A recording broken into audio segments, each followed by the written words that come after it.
and welcome back to Rebecca Reads. Today we're going to read a book that won the American Book Award, so I'm very excited to share it with you today. The book is called Miss Rumphius, Story and Pictures by Barbara Cooney. All right, I think we should just jump right in. What do you think? Let's do it. The Lupine Lady lives in a small house overlooking the sea. In between the rocks around her house grow blue and purple and rose-colored flowers. The Lupine Lady is little and old, but she has not always been that way. I know. She is my great aunt, and she told me so. Once upon a time, she was a little girl named Alice who lived in a city by the sea. Far from the front stoop, she could see the wharves and the bristling masts of tall ships.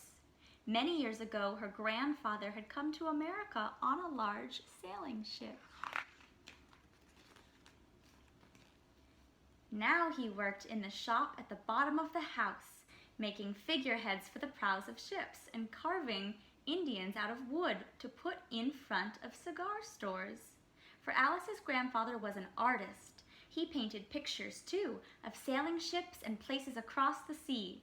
When he was very busy, Alice helped him put in the skies. Look, there she is drawing the skies right there.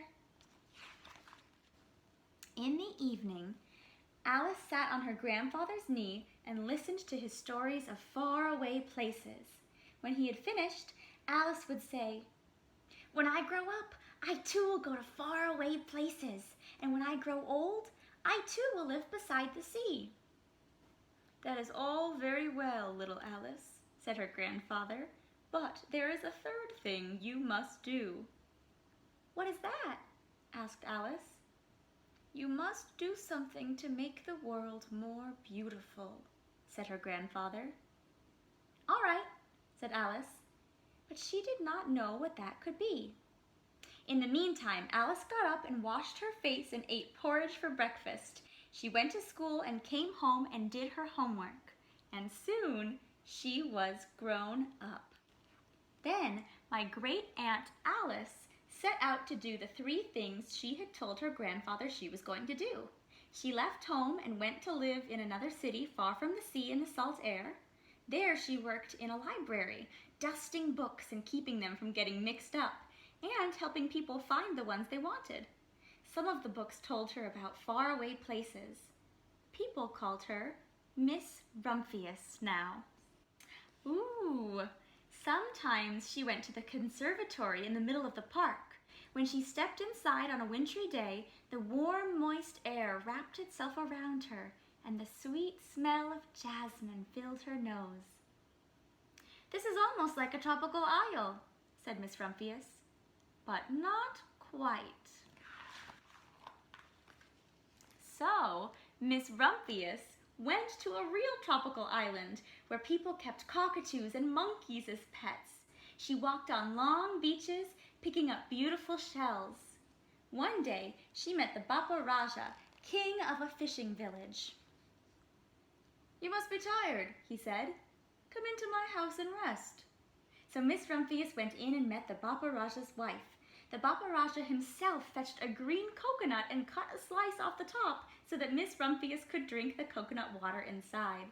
Before she left, the Bapa Raja gave her a beautiful mother-of-pearl shell on which he had painted a bird of paradise and the words, "You will always remain in my heart." "You will always remain in mine too," said Miss Rumphius. All right, where do you think she's gonna go now? My great aunt, Miss Alice Rumphius, climbed tall mountains where the snow never melted. She went through jungles and across deserts. She saw lions playing and kangaroos jumping, and everywhere she made friends that she would never forget. Finally, she came to the land of the lotus eaters, and there, getting off a camel, she hurt her back. "What a foolish thing to do," said Miss Rumphius. "Well, I have certainly seen faraway places. Maybe it is time to find my place by the sea." And it was. And she did. From the porch of her new house, Miss Rumphius watched the sun come up. She watched it cross the heavens and sparkle on the water, and she saw it set in glory in the evening. She started a little garden among the rocks that surrounded her house, and she planted a few flower seeds in the stony ground. Miss Rumphius was almost perfectly happy. "But there is still one more thing I have to do," she said. "I have to do something to make the world more beautiful." "But what?" "The world is already pretty nice," she thought, looking out over the ocean. The next spring, Miss Rumphius was not very well.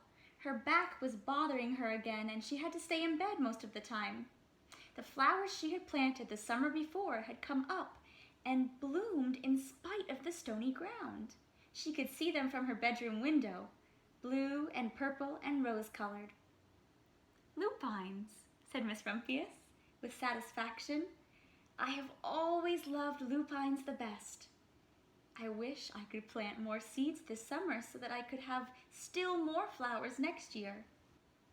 But she was not able to. She was still sick, her back was still bothering her. After a hard winter, spring came. Miss Rumphius was feeling much better. Now she could take walks again. One afternoon she started to go up and over the hill where she had not been in a long time. "I don't believe my eyes," she cried when she got to the top, for there on the other side of the hill was a large patch of blue and purple and rose-colored lupines. "It was the wind," she said as she knelt in delight. "It was the wind that brought the seeds from my garden here, and the birds must have helped." Then Miss Rumphius had a wonderful idea. What do you think her idea is going to be? Let's see. She hurried home and got out her seed catalogs. She sent off to the very best seed house for 5 bushels of lupine seed. All that summer, Miss Rumphius, her pockets full of seeds, wandered over fields and headlands sowing lupines. She scattered seeds along the highways and down the country lanes. She flung handfuls of them around the schoolhouse and back of the church. She tossed them in hollows and along stone walls. Her back didn't hurt her any more at all. Now some people called her that crazy old lady. Wow, look at this. The next spring there were lupines everywhere. Fields and hillsides were covered with blue and purple and rose-colored flowers. They bloomed along the highways and down the lanes.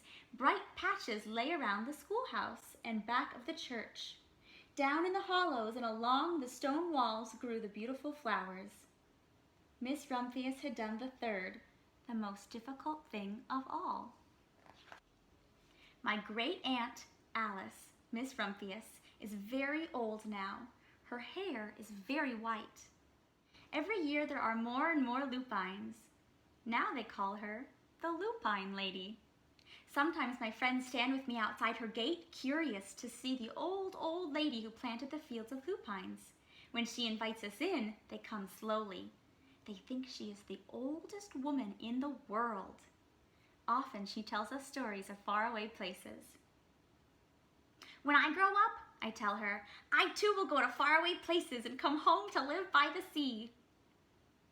"That is all very well, little Alice," says my aunt. "But there is a third thing you must do." "What is that?"